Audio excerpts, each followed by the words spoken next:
Pre-calculus, we are still in Unit 6, obviously, and we are going to be discussing Topic 2, which is the even and odd identities and functions. And if you'll recall from our parent functions that we discussed at the beginning of the year, we talked about them being even and odd. So we're going to do the same thing for our trig functions.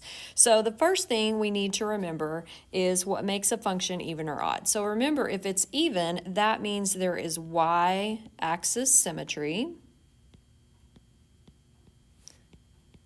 And algebraically, that means that f of x is equal to f of negative x.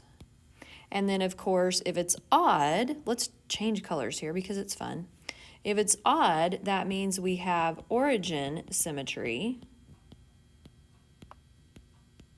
And algebraically, that means f of negative x equals negative f of x. All right, so as far as our trigonometric even and odd identities, there are two that are even. So there are two of them that have y-axis symmetry, and those are going to be cosine and, of course, its reciprocal secant.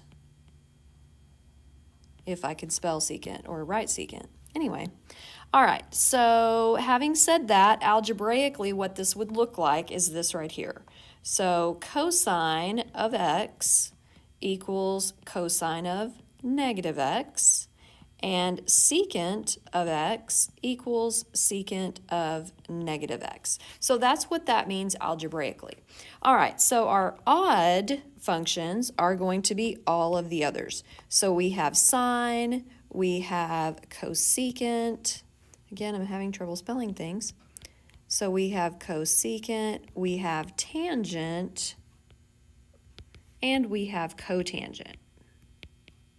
All right, and algebraically what those would look like, we're going to have sine of negative x equals negative sine x.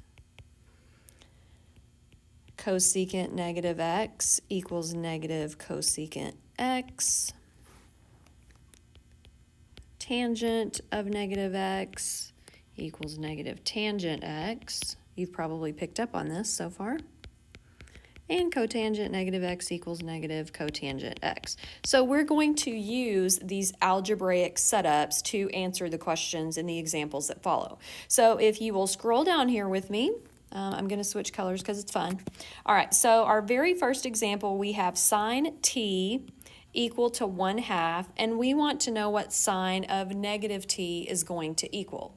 Well, we're dealing with sine, so that means that we're going to use this right up here. So I know that sine of